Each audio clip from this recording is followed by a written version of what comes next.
Hey there, I know you're on a journey from grief to growth, just like I am, and you may be looking for tools to help you live a more soul aligned life. Well, head over to my Grief to Growth store. It's your one stop shop for inspiration, for healing, and for transformation. Inside there, you're going to find some free resources to help you get started. You'll find guided meditations to calm your mind and reconnect with your spirit. You'll find signed copies of my book, Gems of Healing. You'll find my brand new Oracle deck to help you tap into daily divine guidance. And there's some powerful mini courses designed to fit in your busy life and move you forward one gentle step at a time. So whether you're deep in grief, seeking spiritual growth, or just ready for a reset, there's something waiting for you right now.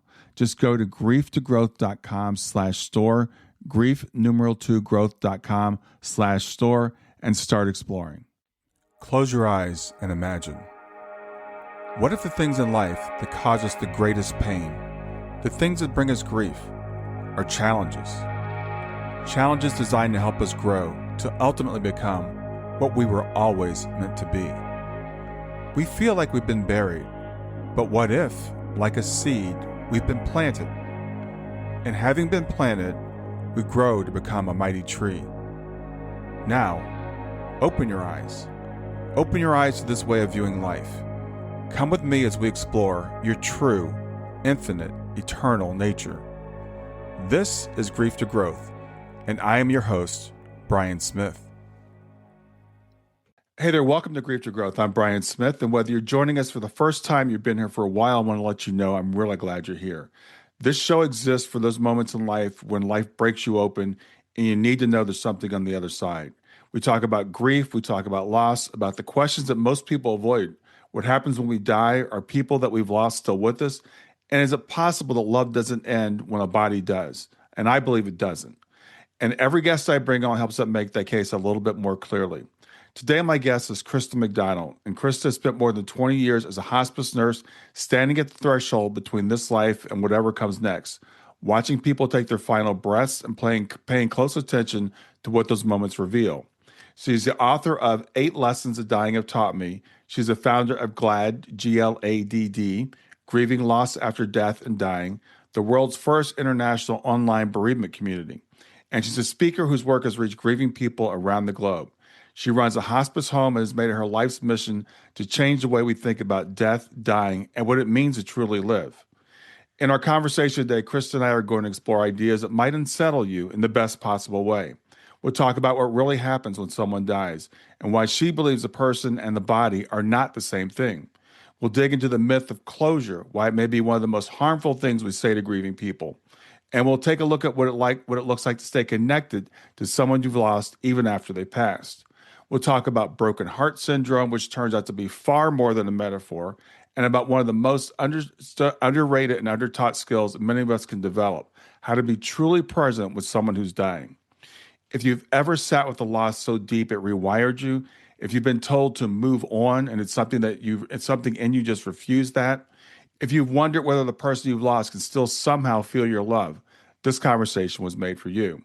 And if you want to continue this conversation after the episode, head over to grieftogrowth.substack.com. You'll find an article there about today's discussion where you can comment and connect with me and with other listeners. So with that, let's get started and welcome Christa McDonald. Thank you. Thank you so much, Brian, for that introduction. Yeah. I'm so grateful to be here, for sure. I'm glad to have you here. And first of all, I want to say thank you for the work that you do. It's not something that a lot of us would find as attractive line of work, right? It's the things that we tend to avoid. So I'm curious, how did you get into that line of work? So it chose me. I did not choose this field. And I always tell people I'm 45 now, but my mom is a retired nurse. So it really started, I'm going to say, when I was a little girl, but I'm going to say it started at 13 when she started taking me to the hospital. I was a candy striper. So I told everybody I worked every weekend at 13, 7 to 3 with my mother. And it started, I was long days, 8-hour shifts. And it started with this one patient, Lucy, that she had no family. And I remember she was in room 306. And I would always go to her room just so I could sit because I was running all over the hospital helping people. And Lucy was in there for 8 months. Back there, I'm going to say it was 1993. So we're going back a while when people were in the hospital a long time. So I developed this relationship with her. And then one day I came in and Lucy wasn't there. And the nurse was like, she died, Krista. And I'm like, wow, she died. And my mom said, Krista, get over it. I went to my mom's floor and I said, Lucy died. She's not there. She said, get over it. After, and I was 13, I was young. I always had a different connection and not saw people, but I just knew that there was people that we couldn't see. Hmm. And after Lucy passed, I kept seeing 306 on the clocks, 306. I didn't tell anybody. You're 13. I'm like, 306, that's Lucy, Lucy, you know. Hmm. Fast forward to when I was 16, I was in 11th grade and I was in school to be a nursing assistant. I say that it chose me because my mom, I guess, really didn't give me a choice. You go into the hospital at 13. So I grew up just loving old people, taking care of people. Hmm. And at 16, I was in school and I was washing Mary. And I remember I was in New York. I was in Bellhaven Nursing Home in Bellport. The light was shining in. I had Mary on her side. She was a bedbound patient, old in her 80s, white hair. And I just remember the sun shining in and just being in this world. Out of nowhere, my teacher walks in and my teacher says, Krista, Mary's dead. And I'm like, Mary's dead? What? So I look down. I just was in this place right now. Fast forward years later, people kind of say that was a near death experience because I felt the most craziest peace in my life at Hmm. that moment. My teacher came in. I go home crying. My mom says, get over it. We're from Italian New Yorkers. Get over it, Krista. People die. It's guaranteed. You have to get over it. And Hmm. I'm like, how do you get over this? This is so hard. Hmm. So of course, I had no choice. We're tough, right? From New York, we have to get up and keep going. So after that, from 16 to 17, I worked in a nursing home. I worked in a nursing home 3 to 11, and probably sometimes two people a day passed away. We were Hmm. wrapping people, and I'm taking care of the dying. The family's coming in, and at 16, you're just like, all right, this is what I'm doing. It's not making sense. So um, fast forward at 17, I got into EMS. I became an EMT. So I was an EMT during, 9/11. And I just started to notice like just death in different ways. People died peacefully, people died traumatic, right? Gunshots. People had just different ways of that they were passing. And then I was just noticing just different signs when they did pass. Hmm. So I got my RN at 22. So I did, EMS till about 22, 23, got my RN, and I started working for the visiting nurse service of New York. The hospice nurse, she had cancer and she could no longer take the position. So I was trained I was about 24. I'm going to say this is 2004, 2005 as the Hmm. hospice nurse, like immediately. So I got this training and it was almost like you can't talk about it. We had to go and like close. I couldn't tell anybody that I was the nurse. It was very hush hush because nobody wanted to talk about death. Nobody wanted to even deal with it. Hmm. And I had to go in there and just, it was I always tell people it's just a God-given talent or gift that I was given to just talk about this and to tell people. So on my journey, I've seen many different deaths, and I tell people, I'm like, people don't die. And I think that is the hardest part why people have a hard time grieving, right? So I think grieving starts, not everybody has the pleasure of knowing that they're going to lose somebody, right? If you are on hospice and you have that time, grieving can look a lot different, right? Because Hmm. we bring the family together, we bring the pieces together. But I tell people, even if it is traumatic or however it is, people don't die, they're there, right? We get messages, we get signs, we get them all the time. I've had a different connection, but my whole life, thousands of patients out there, you guys have told me, oh, my husband rings the bell at 10 o'clock every night. This happens. They're there. I feel them, right? Hmm. So a lot of times people think that we just have this one life, you never hear again. We have no connection to that loved one when they're gone. And it's so not the truth. We have Hmm. a connection, right? We're all souls having a human experience. And once we realize, so a lot of the times I start the grief process, right, when I have the opportunity with the families. And I ask them, I say, how are we gonna know it's you when you're not here? Hmm. So people would start that connection, right? I'm a bird, I'm a butterfly. And I always tell people, so death, I helped my grandparents before the age of 23, my grandparents on hospice. I've helped so many people die. And I think when I was younger, I just pushed it away, right? I did have PTSD. I did some, and I was like, wow. So I had to get help. I didn't understand all of that. Hmm. But as I got older, I realized that we have this connection. And it wasn't as serious until about a year ago when I had my own personal experience with my stepdad. Hmm. My stepdad, who I met it to, he was a UPS man. He was the funniest man. I just don't know how, like, I'm standing sometimes without him, but I had to go through this journey and it was hard. So January, he called me of 2025 and he had a stroke. 3 months later, he passed. He had cancer in 5 different areas. Hmm. So I was on this journey with him. And when he had the stroke and got sick, I said, did you ever think you would die? And he said, no. He said, I never thought about dying. And this is majority of what we do. We don't think about death. Right. And how we live is how we die. So if you live closed and angry, I guarantee you, and that's where people, it kills me when people are like, morphine kills. No, it doesn't. We're on a soul journey. Mm. Morphine helps the people that didn't act right and maybe do the right things in life. And that's just how I see it because I've helped thousands. So if you live angry, you live nasty, that's why you're scared to die, right? Mm. And I've seen so many people just pass away, right? Sometimes they're the 90-year-old lady that she just lived life peacefully and it's different. So when he passed, it was just me and him. I did have family dynamics different, like everybody. We all have family drama that we have to heal, but it was just me and him, even when he took his last breath. I was holding his hand for about 20 minutes. I felt like I was in this place that I died, just crying. I didn't know, and there was no support. The hospice Mm. companies, they're short. I mean, I actually got so upset with the hospice company. I didn't get the support. I'm like, I've been helping people die over 25. I didn't get the support. So I'm like, this Mm. is what people are going through. So after he passed, I just for probably the next 2 weeks, I just stared at a wall, and I'm like, oh, I helped so many people go. Where did he go? I couldn't find my balance, and that's Mm. where the GLAD came from. I had the vision of GLAD for probably the past 10 years. In my video, that I have, that this guy, I had to deliver a letter that wasn't even my patient. And 6 months after his wife passed, he opened the door and his hand was shaking. And he's like, I don't know where to go. I don't know what to do. Mm. And, there was just no support for him. So I had this vision and over 10 years to write this book. Once my stepdad passed, maybe about 2, 3 weeks after he passed, the acronym came: GLAD, grieving loss after death and dying. I grew up in New York where SAD, Students Against Drunk Driving, MAD, Mothers Against, it was a popular thing. And I'm like, we're Mhm. so done being sad and mad, we need GLAD because death could be just as beautiful. Death is as beautiful as life, and people are missing the point that we Mhm. just transitioned to a different way. We can't see them, but we're there. Before my stepdad passed, I said to him, I said, how am I going to know it's you? Right? Because I had to create these bonds. He was a funny guy. He goes, I'm going to be bird poop on your car. I said, bird poop, right? The day after he passed, my whole front windshield was full of bird poop. I Mm. couldn't handle it. I'm like, ah. And I'm like, oh my God, who's helping me? But Yeah. fast forward now, April 14th is the first live event for GLAD. And that's the year that marks the year that he died. So GLAD is the first national online bereavement program. Mhm. It starts April 1st is when it launches. And we're going to have, right now, we have between 5 to 7 classes, Monday through Sunday.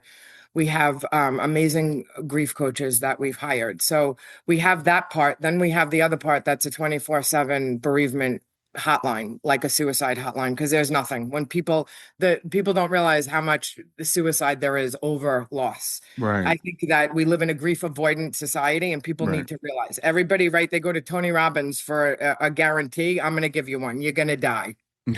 Your body is going to die. What are you going to do? And Right. people don't live like that. We live like we have forever. We Mhm. treat people bad. And then we wonder why we suffer at the end of life. And then people think morphine kills. No, you need the morphine because you didn't act right in life. And that's hard for people to hear. Anyway, so once he passed, I had to go through this period of just learning to just deal with the grief. All right, he's gone. It's okay. Let me take a deep breath. Let me get through the next minute. Right. So I tell people bereavement give yourself a year. The companies give you 3 to 5 days to bereave, and that's not the truth. There's nowhere to go. So Right. that's the second part is the hotline. And the third part is that we're going to help 50 families a year. And we're going to give them $8,000 if when they're at the end of their life and they're terminal. Because I believe that if we could get in before when people are dying, right, if we have that gift, that you can help grief and help just create that continuing bond so that we don't have so many people suffering, right? So Mhm. people don't realize that one death affects 15 people, right? 8,500 people die a day. So Yeah. we're talking about here on a scale of 30 to 40 millions that are affected by grief. Their health is affected. They have anxiety, they have depression, and they don't know why. Yeah. Right. So Right. that's why that this was created to create that gap. I'm in the process of getting this program into Medicare so that hospices know you go to GLAD. If you're sad, you go to GLAD because we're going to help you get through this through this, right? Because at the end of the day, we know that nobody really dies. We're all souls having a human experience. We're energy. And Hmm. I see my stepdad, he was a UPS driver. I see UPS trucks all over. And I'm at a point now where we're laughing together, right? Once you believe that. But a lot of the times I tell people they're so closed, right? They don't want to feel they just become so close. And that's not what we're here for. We have to be open because you don't know how long you live, and we all have gifts in this world to live. You have to go on with your purpose because your loved one would want to see you live the best possible life ever. Right. So yeah. So it's all changing, from 2000 and 2000, let's say, when I got into this, right? We're fast forwarding so many years.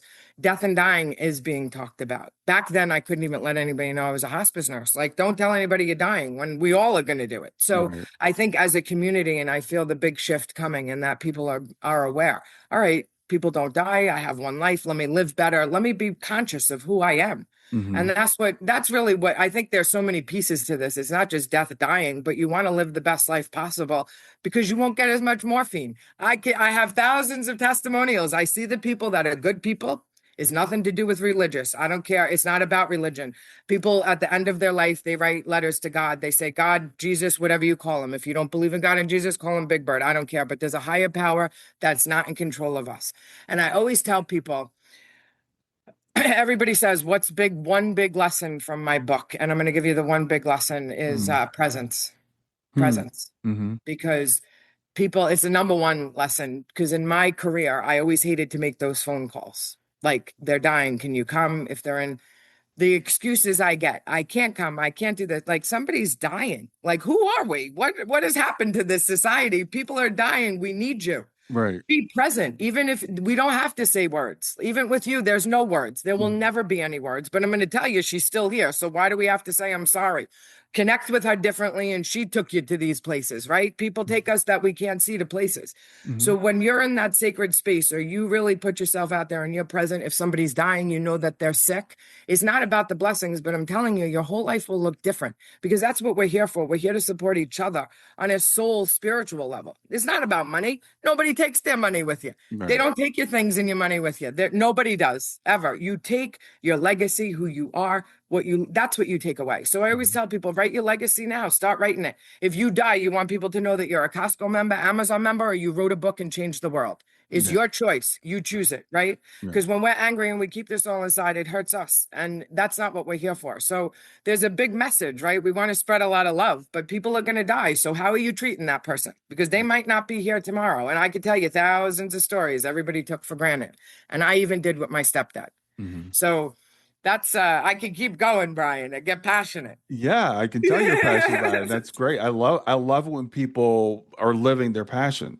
It's like you said, it's not a field that the thing that you do, the thing I do, it's not something that people typically choose, right? You don't say this is what I want to be when I grow up, but I think our circumstances put us into that. Now, I heard you mention it sounds like you have a different connection to the other side than most of us do. Did I pick up on that correctly? Yeah, absolutely. Absolutely. Okay. I don't like titles. I always told people that. I always got a lot of, how did you know that? I always said, I mean, I got the name I got. I said, I'm Christ with an A. I work for God. I have a different connection he gives me because my job is to make sure your heart and soul is right to get out of this world. I don't really see too much of the hard, the bad, because I'm the light, right? That's what I always felt like. So at the end of, I like to see families come together. I have a gift that I'm like, oh, where's your son? Why don't do this? Don't do that. But, we all have so many things that we hold against our Hmm. mother and father. And that's a big thing too. We got to heal that stuff, right? Our parents do the best that we can. So, but yeah, I get messages of how to reconnect people, how to create that, it's not just, oh, you have a ring. It's not about a ring. This is, my book, I have the soul worker, is my LLC of my coaching program. It's a soul worker because I Hmm. see things on a soul level and people go, how'd you know that? And I'm like, because I'm Christ with an eye. I'm here to make your light shine like mine. Hmm. And that's sometimes hard for people to realize. But yeah, I was born like this. Death, dying, life, living, it's me. It's just who I am. I didn't party. People think, oh, you partied. I never partied. I was partying on the ambulance. Hmm. Wow. Wow. Yeah. Okay. So, and again, I think a lot of people, the reason why we don't like to talk about death, we don't, the hospice thing, the reason it freaks us out because we don't know. People don't have an understanding. And I hear you say we don't die, and I love that. It's actually the title of after my daughter passed away. The first podcast I listened to was called "We Don't Die," and I'm like, yeah, that's the case. And if people understood that, then the fear drops away. Oh, immediately, Yeah. immediately drops away. And, I look at it because I really don't know, right, where we go. Nobody 100% knows. Yes, we've had near-death experiences, but I Hmm. always go back to Mary at 16. If that's where we go, I want to go there. I'm scared to stay here on earth. I Yeah. want to be there. That Yeah. was the most peaceful place, right? It's hard to say, but I do know that there is a huge soul connection on how you live is how you die. And that's Yeah. what really people have to get to. And we live Hmm. in this world. We live in such a, we get hurt all the time. We're so sensitive. Oh, they offended me. Oh, they this and that. We live in such a society where it's like, and it shouldn't be like that, right? We're Hmm. here to love. We're coming and going. Oh, some you can't see, some you can see. And that's what we're doing here. We're just on this journey, coming and going. And we Yeah. want to help these souls because this earth isn't easy. But yeah, no, people don't die. Yeah. I mean, I got that a lot from just this isn't just me. This is all from the thousands of people. I helped thousands of people pass. Yeah. And I don't care what they believed in. Religion wise, doesn't matter. They were all like, I see them. Right. So a lot of the times it's the programming of the world too, right? You get one life, you get one, you don't come back, you have no connection. But we pray to a God we can't see. People see Jesus came back, all this stuff, but we Mhm. could talk to people that we don't see. Why are our loved ones any different? They're not. Yeah, that's you bring up a really, really good point there. I work a lot with mediums and I hear religious people saying, "Oh no, you're not supposed to talk to the dead." It's like, well, you put it really well. We pray to a God we couldn't see. We know Jesus came, and people pray to Jesus. Jesus is dead, if you want to, use that word. So why this taboo about like, well, they're gone, let them go. Stay with us. We'll be right back. Grief doesn't follow stages, timelines, or rules. And if you've ever wondered, am I doing this right? You're not alone. That's why I created the Grief Check In. It's not a test, there are no right or wrong answers. It's simply a gentle way to understand how grief may be showing up for you right now. In just a few minutes, you'll gain clarity and language for what you're experiencing without judgment, labels, or pressure to move on. If you're wondering where you are in grief, this is a safe place to look. Go to grieftogrowth.com/check-in. That's grief, numeral 2, growth.com/check-in. No, they're not gone. You can't let that. You don't let anybody go. We Yeah. just change form. They're just there. And you know that too with your daughter. You get messages if you see her birthday on the clock, you see license plates, you see animals, you see whatever, you see that all. And then I'm like, and sometimes it like right now is very prominent, right, in my life for some reason, my stepdad. And I've seen 1,000 UPS trucks in the past 3 days. And I'm like, what do you want? And I Yeah. laugh. I'm Yeah. like, there you are again. And sometimes they have a message for us that we're not listening either. And Hmm. that's the truth, right? When we keep getting the same, they're talking to us just like God talks to us, right? They tell us from our soul, our gut, our intuition, Yeah. that's how God speaks to us. If you don't think your loved one does too, and sometimes people don't realize, here's the other part, right? It's hard when they're young. 15. My stepson passed when he was 22. This was over 10 years ago. Wow. Losses like that when they're young are hard. Yeah. And a lot of people don't understand them, right? Because they're like, oh, they're kids. But when you realize we are just coming and going, and your daughter had such a gift, like her presence, her impact on this world, I could feel it. It was gigantic, right? Hmm. And God's like, all right, you're done. For us to realize, because people aren't doing the right thing sometimes, right? Even little babies, they come in, they're just like people. Death doesn't have an age. Yes, it's worse when they're young, but sometimes when they are young, it's because they made such a gigantic impact in this world. Yeah. And also, sometimes this world is too hard for people. They don't look at it like that. Right. So if you believe in God, which a lot of people in this world believe in God or a power that we can't see, we got to trust that when he takes our loved one, no matter what age they are, that he knows what he's doing. That Right. higher power there, he knows what we're doing. Maybe we can't handle it, but that's why we need a community here to be like, you know what? You feel him, you see your daughter. Something came up about to have a community to be like, we don't die, right? But the living, we have to go on and do our purpose and our soul's mission, and that's what we have to do. But we need a community, and that's where Glad was started, and that's what's going to fill the gap. Yeah, I love that. And and you also mentioned like religion doesn't really make it. I mean, I'm not gonna say it doesn't make a difference, but it doesn't mean you're gonna have an easy death, and not being religious doesn't mean you're gonna have a hard death.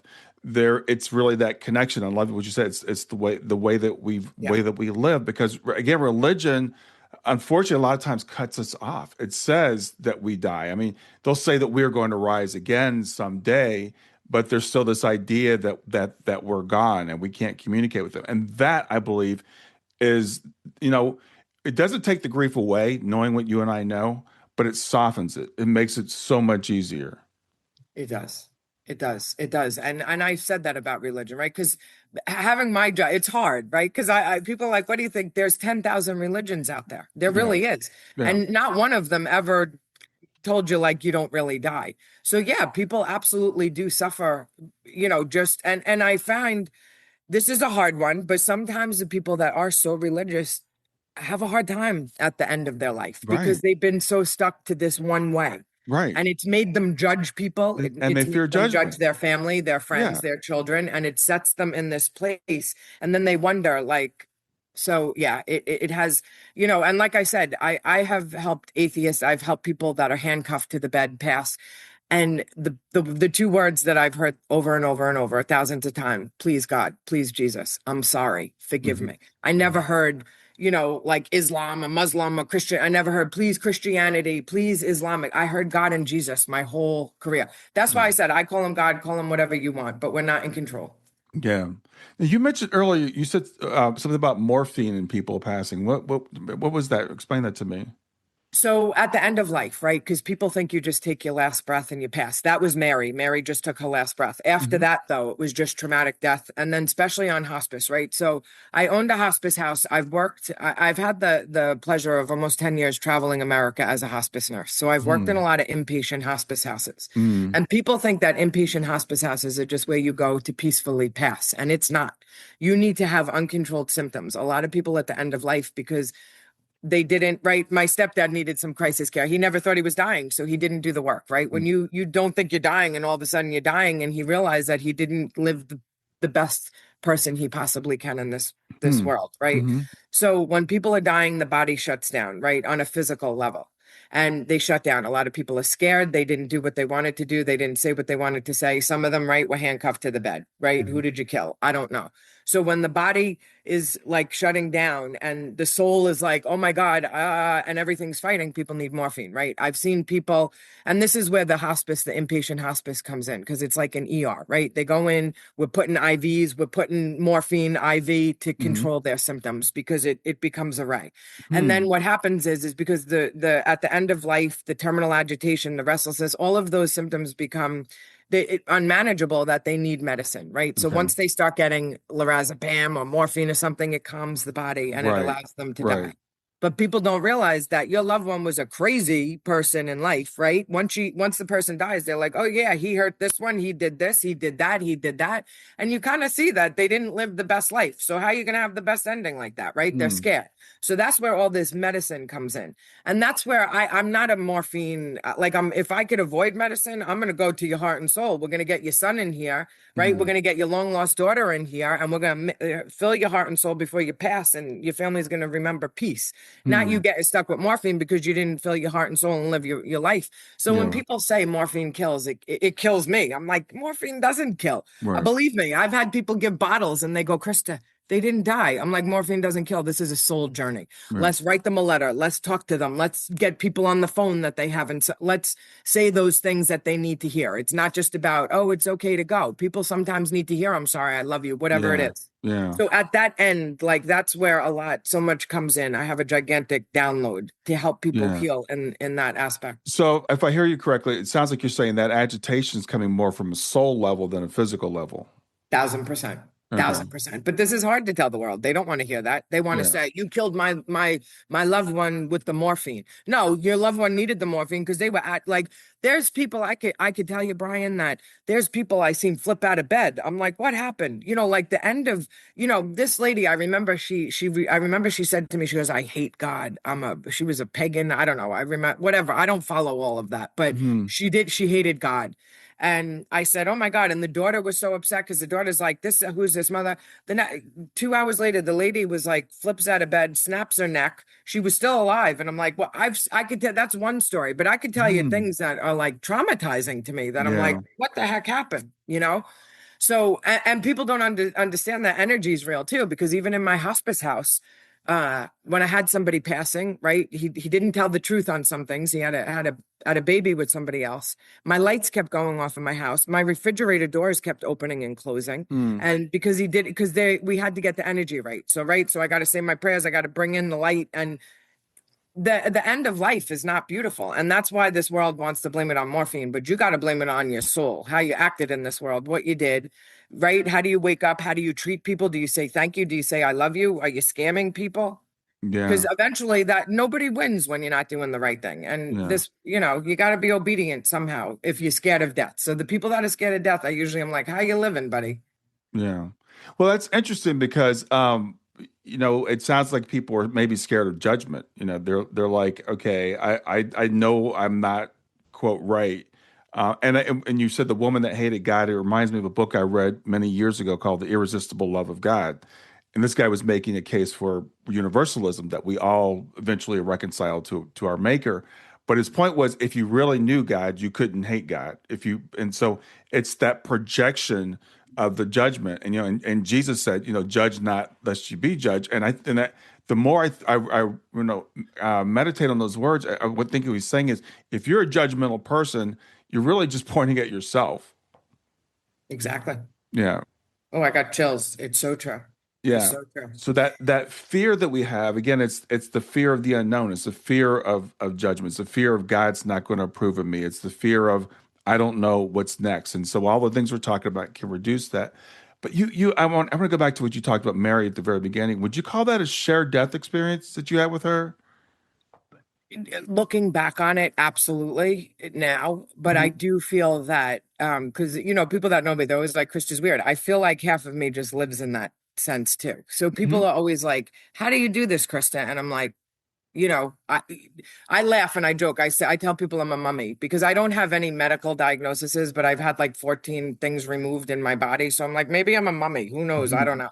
But it just it chose me. It's a call, and it's almost like I love it. Like Mhm. that's where I belong. Like it's home. If I'm not in that environment, when I'm out there in the world with the living, I'm like, my mom always said that. She's like, Krista, you should be scared of the living, not the dead. Because when that happened with Mary, when you see, it could be scary. I was Mhm. younger, right? You see signs, you see this, and that happens to so many people. Mhm. But what I want to just circle back to that lady real fast on the bed, Yeah. because people will say, oh, what do you do? Because I always get confirmation, right? I call him God, people could call him whatever, but I always get a confirmation. So in that aspect, the daughter wasn't in the room, but I did pray with her, right? God loves you, Jesus loves you, and not a religion. Mhm. There's a power that loves you. And this Mhm. woman actually was an amazing person. Because I always find out people's lives. I got to know what they did, who they are. She was an amazing person, and she had a lot of sexual abuse when she was younger, right? Mm. So it's like this world we hold on to them, but I pray with her. I got there. And the reason why I know that she's good is because right before she passed, a tear came down her eye. And Mm. then I cried and I'm like, and I look up and I'm like, thank you. So I know that I did my job, like, because they hear, right? Even 20 minutes after somebody passes, they hear. Hearing is the last to go.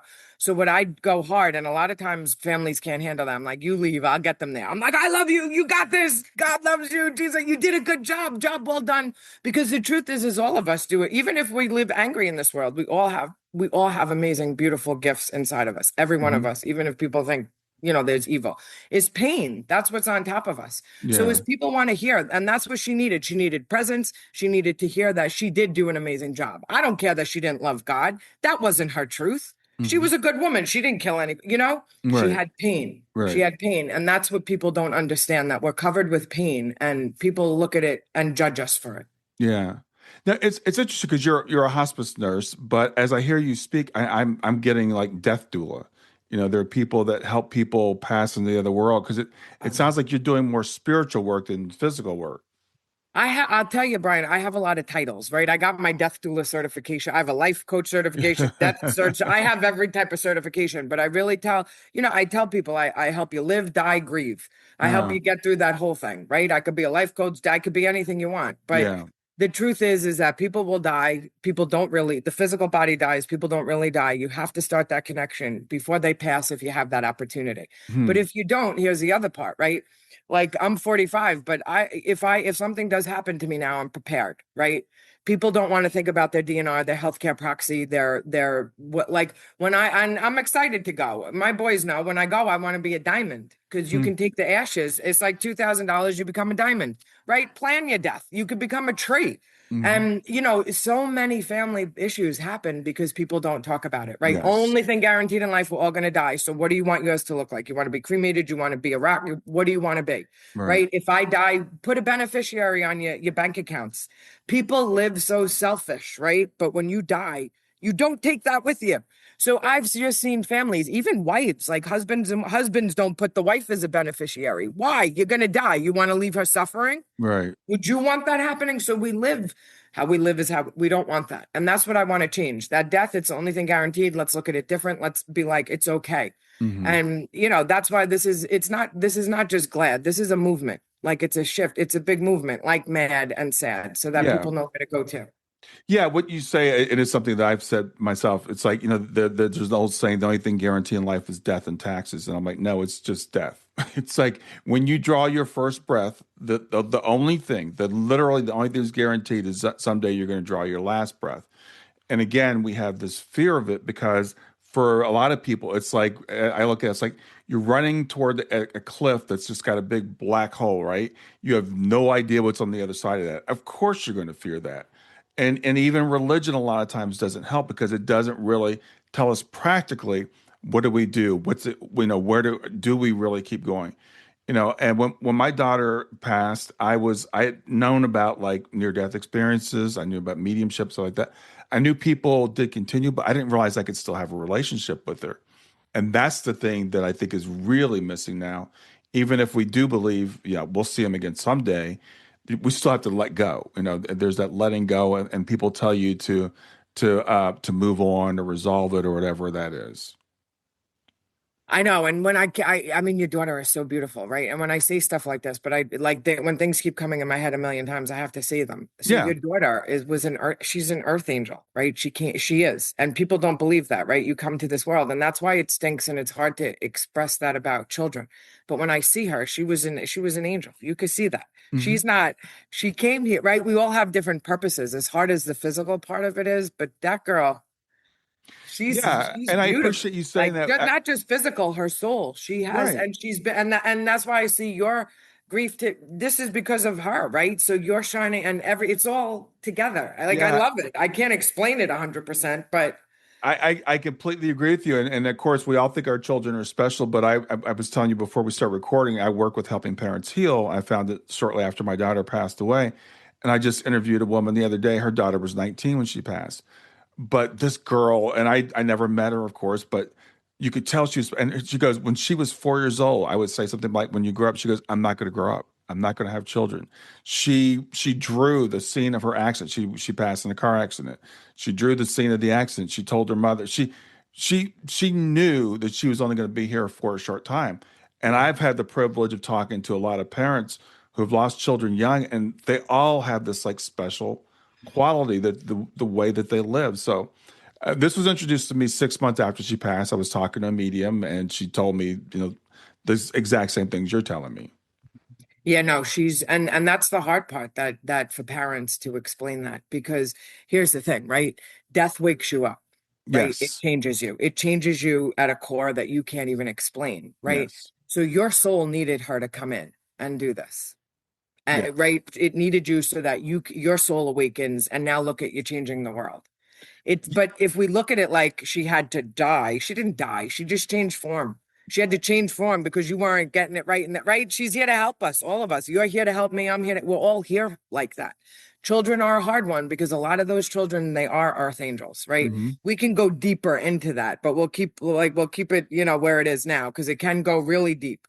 And when you go really deep, though, it really can help people that lost children, because they're like, oh, now I get it, right? Yeah. It stinks that it's so young, but your daughter, yeah, hardcore earth angel. Well, let's do that. That's what we're here for. We're here to go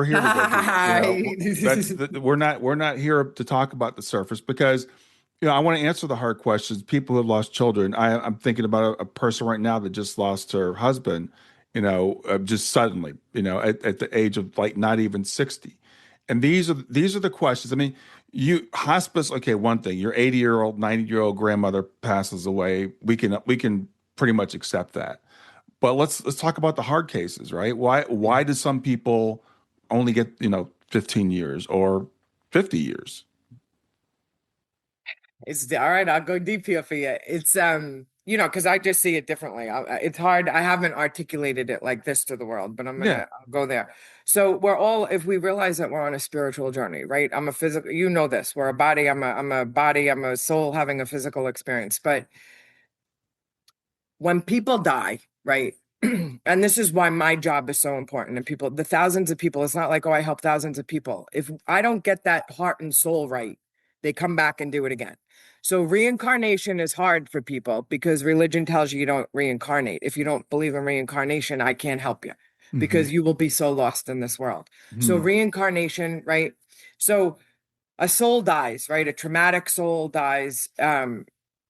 I'm going to give you let me give you a cancer example, right? So you have somebody that dies, maybe let's just say 65 years old, full of cancer and dies, right? Hmm. Was maybe kind of similar to my stepdad. He didn't think he'd ever die. He didn't care about his health. He lived according to like women and the distractions in life that we shouldn't, right? Hmm. So he died. He had all this cancer. He didn't do his soul's lessons. Hmm. He died the same way, right? Hmm. So you incarnate again, you come back, you incarnate. And a lot of times, those people that were full of cancer and so sick at the end of their life are the ones that usually come back, right? Have childhood cancer or here for maybe 10, 15 years. They get all the love in their lessons because a lot of times every illness is attached to an emotion, and we can go really deep into this. Okay. My stepdad didn't get the love I've like right in that he needed. Once he didn't get the love in this lifetime, his soul. That's why he lived so angry. He did Mm-hmm. because him and my parents got divorced over 20 years ago, and he lived with such anger. So I fought hard for those 3 months to fill his soul, take him to St. Mm. Augustine, buy him ice cream. Every morning at 7:30, he'd wake up and I'd be like, but that, da, da, da, da. I was a circus for him. And he's like, you're crazy. So people think I'm crazy, but I'm making sure your heart and soul is right because we're here for love and we're Mm-hmm. just Mm-hmm. love and peace and not taking this world so serious for heaven on earth. So children, sometimes too, on the spiritual level, it's kind of what you believe, right? This is from people. This isn't just from me, but like Right. people that have Down syndrome, kids that have Down syndrome, Mm-hmm. they killed themselves in a past life. So they're brought here to get all the love that their soul needs in order to become them and to flourish and to get to their true authentic self. Hmm. So your daughter, we all have a soul mission, right? Your daughter knew she was coming here for 15 years to help you. You knew this. We just have to awaken to the truth of it. So when we realize that souls are all just coming and going and we all have different purposes, that's why when children die young, it stinks. I've had my own believe me, it Right. stinks. But I become like that's grateful. Like I'm grateful because that little child came in here to awaken us adults that aren't doing the right thing. And Yeah. that's the truth. Souls, people die. It's everything in this world is a soul lesson. And until you start to become obedient to the truth and block out these distractions of the world, and you know what I'm saying, all these distractions make us become people that we're not. If Yeah. it's the addictions, the porn, the this, the that, all these distractions of the world, right? And then when we die, our soul is so corrupt by what we put in our mind, our body, mind, and soul. So what you're putting in your body, mind, and soul, who you're being every day, is a big deal. But I do believe that if you don't finish your lessons in this lifetime, you come back, right? Hmm. Maybe it is for 5 years. You come back with cancer and then the kid dies of cancer. But guess what? In those 7 years, those parents gave that kid the most love it's ever gotten its whole soul's life, right? Hmm. However Hmm. old that soul is. Hmm. So it could get it could get deep. But when Yeah. you realize that death is not real, we were all humans just having a physical experience right now. My body could be gone tomorrow, but my soul ain't. You're going to know I'm still here when I'm gone, right? Yeah. Yeah. Somehow, I promise you. Yeah. And look at all these famous people in history, that we still talk about here. They're here. Right. It's nobody ever really goes, but we want to like peel the layers. I tell people the onion, peel all the onion layers so that we do have our heart and soul is just pure light. And we don't have all this evil stuff going on. And that's why people are scared to die because how you live is how you die. So, Hmm. Hmm. the kids though, that is a hard one. And it's hard for parents to believe that. That's the problem with kids. And I always give many props to pediatric hospice nurses. They are the Yeah. most amazing, special. Like I can't even, I'm like, who are you? Who are you? Because kids are hard. But kids come in to teach us old people that aren't doing it right. And maybe even old is 20, 25, 30. It doesn't, but the kids, They come to teach us a lesson and change our life. So we have to say thank you, just like to your daughter, her little earth angel that came. Yes, the physical hurts so much, but you have so much more blessings when you, and the deliciousness of when you can't see them of your life, if you choose to accept that. Yeah, exactly. So we've talked a lot about death and dying. Let's talk about the grieving process. And I know one of the things that you say is that closure is a myth. So why is it that you say that? Yeah, because we don't close anything. Our love just transforms, right? If people don't die, we don't close anything. We just transform it into a different, I always tell people, though, I always tell my patients, give yourself a year. Because I don't care how spiritual we could be and nobody dies, it hurts. The Mhm. physical loss of somebody is traumatic, And I think with my stepdad, and like I said, me and him was so close. And it was like the physical loss. I was like, oh, like get this off me. Like I didn't understand it. Like I've helped grief. I've had grief through patients and families, but Mhm. until it hit so personal like that. So I tell people, give yourself a year. You have Yeah. to. You have to give yourself a year and go through moment by moment. If you want to cry, you cry. If you want to dance, you dance. But if you feel like, oh my God, this is crazy, go change your physiology. Go for a walk, right? Write them a letter. A lot of times I did. I wrote a letter. I know you shouldn't do it, but I got a balloon and attached a letter and let it up in the air. I always had a candle lit. Without a doubt, the first 6 months, there was this candle I got off Amazon. And Mhm. when the batteries went out, I'm like, like it was him. So it was Yeah. just these little things that I just had like to honor him, right? Yeah. Like, Yeah. but I tell people the whole first year to go through the birthdays, the holidays, the everything like that. In that process, though, you're healing, you're healing, and then you are getting the messages. When the signs and the messages come in, though, you can't always accept them if the grief is so bad, right? Right. So you have to process like, okay, they're not here, death is not real, people don't die. I have to find a way to recreate this because I'm gonna die.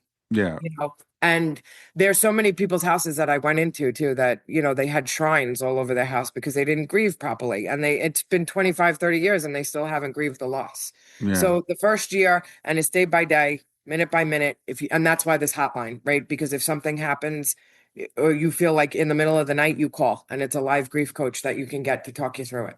Yeah. Let's talk more about your organization. You went through it briefly before, but for people that you say it's the first online bereavement community. So tell me more detail about it. Yeah, so it's launching on April 1st, Hmm. and it's the first national online bereavement program with the 24/7 hotline. Hmm. So 24/7 people will be able to call, talk to a grief coach if they have, that's the one. And then the other one is the 7 days a week, the different classes. So we have different, it's not from a religious standpoint of view. It's just helping people grieve. You lost a spouse, you lost a child, Hmm. and then we have different ones. Like if you have an immediate loss, we have different classes that you could come on 5 to 7 that we're starting with right now. That'll be, Monday through Friday. And then on the weekends, we'll have different classes. We'll have also things like chair yoga, sound bath. We'll have different modalities of healing, not just the classes alone. And then we're going to do fun things. Twice a month, we're going to have a singles group for the widows. And, like I said, in Sarasota, Florida, April 14th is the first live event.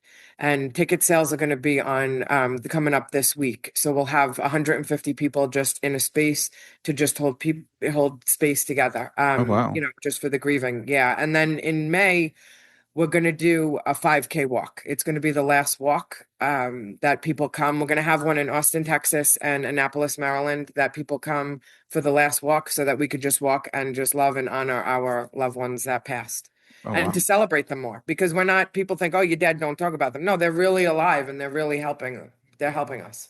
Yeah. So you're going to be doing some physical things and also some online things, it sounds like. Yeah, well, the online program will always just be. It's the online Right. program Monday through Friday. We have over 55 classes.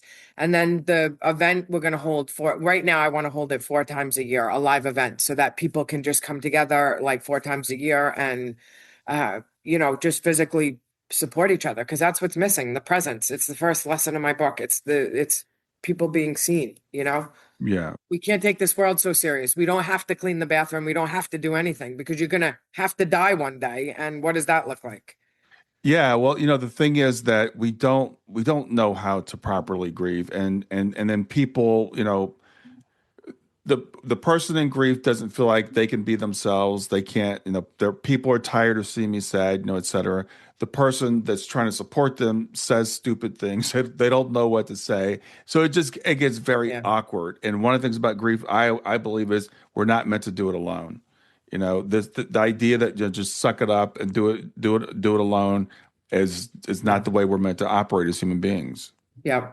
Yeah. And we can't just get over it. It's not something that happens. Yeah. Yeah. And so what we've talked about is really leading us into, we talked about there is no closure. The grief model that I like to talk about is continuing bonds, right? Yeah. That it's not a matter of getting over, it's not a matter of moving on. It's developing that new relationship like you've done with your Yeah. stepfather.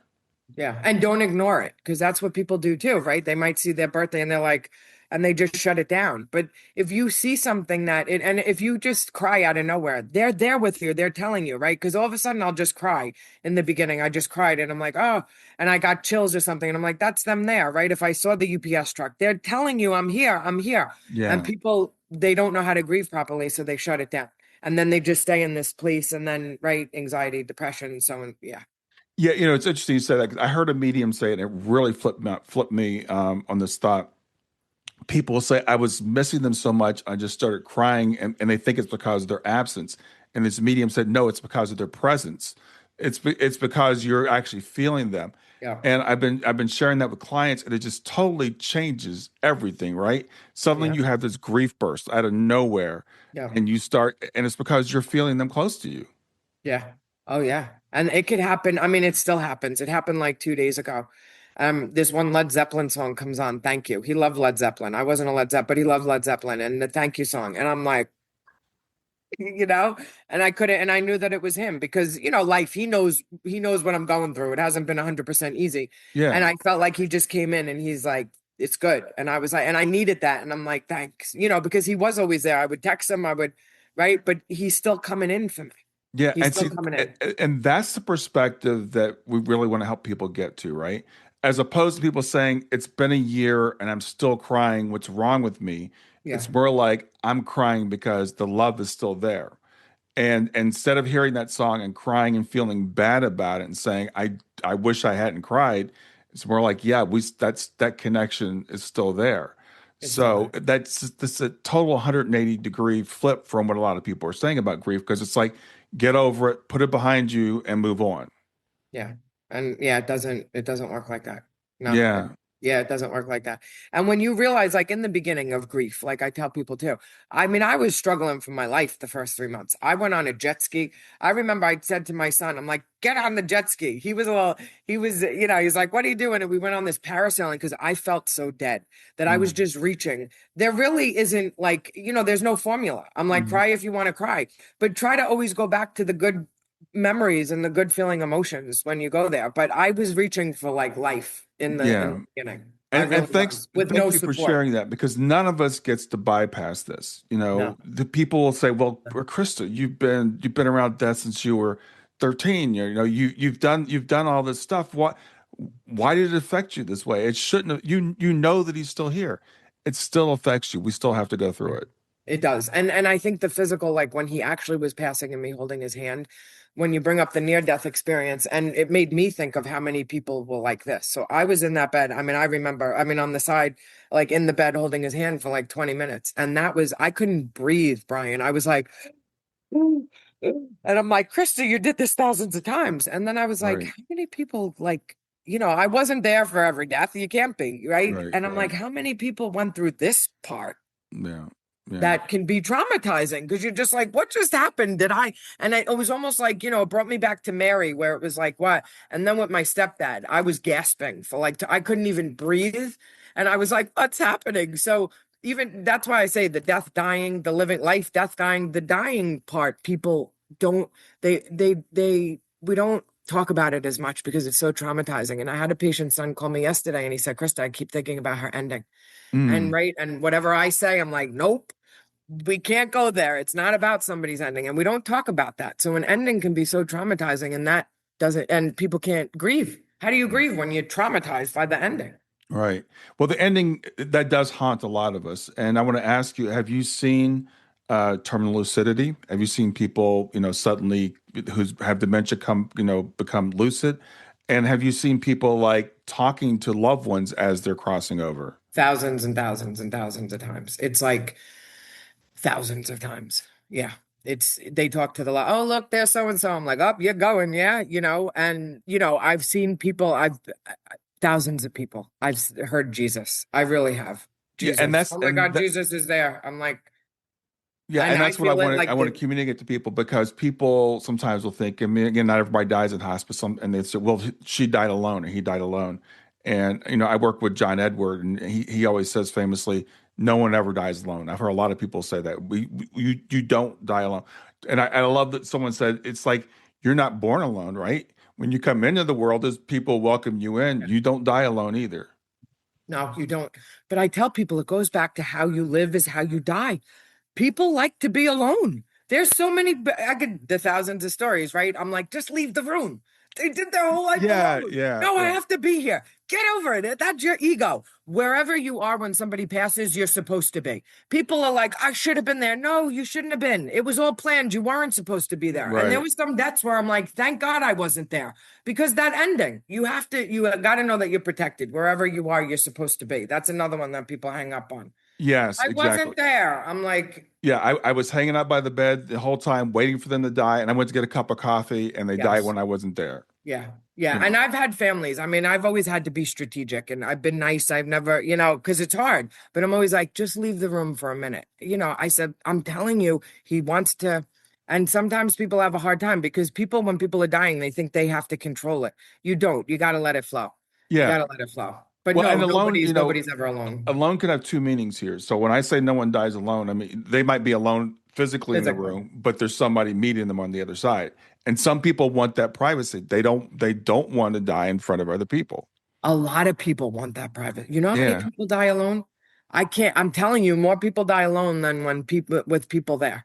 Yeah. Interesting. Yeah. Oh, yeah, very much so. But yeah, nobody's ever alone. I was the weird nurse though, that I would, I would work 1,000 hours. If there was somebody that really was going down, I'd go back to the place and like, I would just be, if I felt like I was called, because some people, like, I felt like, I'm like, you don't want to die alone. And I would go there and then they die, Yeah. so, it's, everybody's different, but majority of people do want to die alone for sure. Yeah. Another thing I wanted to ask you about is broken heart syndrome. We've all heard that term, and some people think it's just a metaphor or a myth. What have you got to say about broken heart syndrome? We got thousands of stories. I mean, that hits personally too. After when I was younger, my grandfather had cancer, and then less than a year later, my grandmother was dead. She wasn't even sick.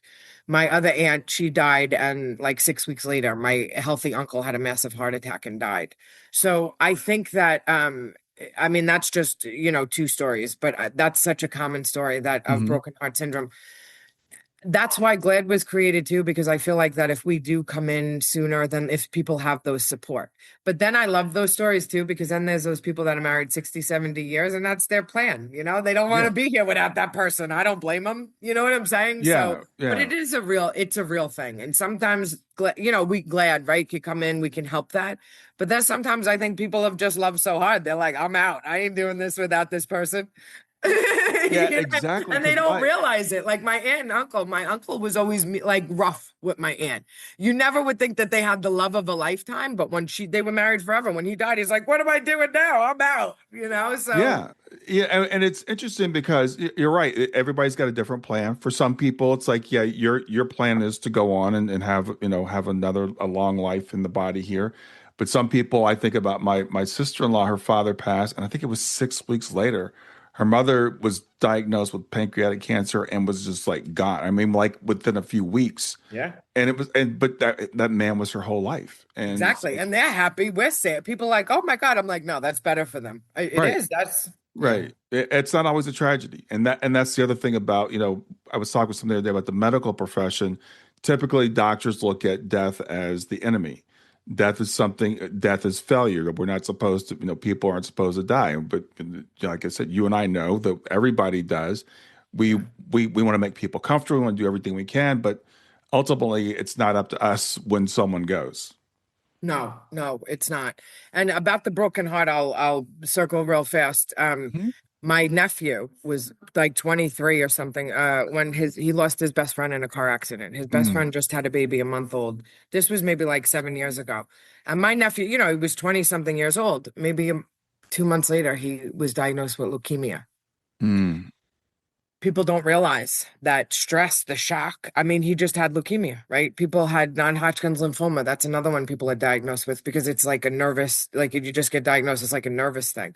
yeah. So if that, right, if that gap, I'm sure even, people that were friends with your daughter, like when they're that young, they don't know how to deal with that shock. Yeah. Like my friend just died. Yeah. So, yeah, I mean, that could turn into a broken heart syndrome that people don't realize, like even just a friendship, but young kids don't know how to deal with that shock if they lost a best friend. Yeah. That's a great point. So I know, Kristen, you've written a book. So tell people about your book. Yeah, so the book, yeah, it's going to be coming out by April 1st. It'll be out. It's 8 lessons the dying has taught me, and it's something that I've wanted to write for over 10 years. And Mm, it's just lessons that I've learned. I've been grateful. Everyone's like, "Oh, what you do," but it's all because of my patients, the families, like what I've learned. I wouldn't be who I am if I didn't see what I seen and am who I am. So yeah. yeah, so I'm grateful. And I'm already starting on my second book. Oh, And wow. yeah, so the title is Hey Kid, I'm Still Here. Oh, okay. Yeah. So, and it has a UPS truck on the cover. So it's helping people to create that connection. Yeah. I think the 8 lessons of dying has taught me is for people to get their heart and soul right. Yeah. Like how they live. So, and then, the next book will show people how to keep that connection. Yeah. Well, one of the lessons I've gotten from you today is we need to be prepared, right? We know this is coming. So there's the practical stuff that you mentioned, DNRs and life insurance and beneficiaries and stuff like that, but also getting our soul ready to, you were talking about reincarnation stuff, and there's this idea of karma, which is, I think, greatly misunderstood by a lot of people. But what I just kept picturing was like us picking up this junk while we're here in this world and kind of and carrying that with us into once we cross back over and then having to get rid of that junk, right? So why not get rid of it now? I love that. I got chills. That's exactly what it is. Get Yeah. rid of your junk now. Because when you come back, you want no junk. You want to live the best life, right? We are here, heaven on earth, we're trying to create. So people take this world way too serious. It's not that serious. Yeah, yeah, but the thing is, I think about we kind of touched briefly on near death experiences. One of the common experiences in near death experience is the life review, and so I'm like, why not live your life this way? Start doing your life review now. So start saying, what did I do today that I Yeah, could have done better? What did I do today that I did well? It doesn't always have to be negative, right? We can also, I did something really great today. I could have yeah. done this a little bit better. You could start making that a daily practice. Exactly. I have that page in the back of my book, like write your eulogy. Write Yeah. your eulogy while you're alive. And I love that because I have a couple of patients that had celebrations of life that knew that they were dying and they're like, I'm dying, let me celebrate my life. And and it was good. And they just celebrated it. And they were like, I don't want anybody to be sad. Yeah, and speaking of eulogies, it's funny because when someone passes, we say all these great things. We sit down and we think about all the great things about the person. Why don't we do that while they're living? Why can't we start saying nice things to people now? It is very true. But then again, that's why everybody has to take accountability because we can't always say those nice things. And this world that we're living in it's getting a little harsh. That's why we all got to like sizzle down. Yeah, It's not that serious. History has been happening for, yeah, and that's why I do believe that that as a collective, we need to bring more heaven on earth, yeah, right? Because when we bring that heaven on earth, then maybe we're all connected to the ones we can't see. And it's just a flow. It's a better flow of love and light. And we don't have to fear living in this world. right. So, Krista, if people want to reach out to you, and I know you do coaching also. So, if people want to reach out to you, how can they find you and tell people about the other services you offer besides GLAD? Yeah. So with the GLAD, we're always looking for donations for GLAD because it is the nonprofit. So that's gladcommunity.com. You could see on my background here. Hmm. But my own personal is ChristaMcDonald.com. That's my website. And Instagram, it's Grieve with Krista. And that goes and my Facebook too. I'm 45, Brian. I have help with this social media stuff. I'm telling you, I feel like I'm 100 because I'm getting there, but it's all coming together. But that's, I'm going to get those buttons and tabs soon and be cool. But Yeah, that's where well, you can find me. I'm 65, and yeah, Oh, you look good. All right. All right. the Yeah. social media stuff, it's changing constantly. It's so funny because I had a friend text me this morning and said, "Can you show me how to use Substack?" And I'm like, because a lot of people, it's always changing. But people can reach you. We will put the links in the show notes, but it's gladdcommunity.com, GLADD Yeah. community.com, and Christa McDonald. Yeah. It's McDonald. So again, those will be in the notes. I just want to say it out loud for people that might be listening and not watching. But Chris, it's been a pleasure getting to meet you. You are a force, and I appreciate what you're doing in the world. You too. Same, Brian. I appreciate you. All right, enjoy the rest of your day. All right. You too. Thank you. Grief doesn't follow stages, timelines, or rules. If you've ever wondered, am I doing this right? You're not alone. That's why I created the Grief Check In. It's not a test, there are no right or wrong answers. It's simply a gentle way to understand how grief may be showing up for you right now. In just a few minutes, you'll gain clarity and language for your experience without judgment, labels, or pressure to move on. If you're wondering where you are in grief, this is a safe place to find out. Go to grief2growth.com/check-in. That's grief, the numeral 2, growth.com/check-in.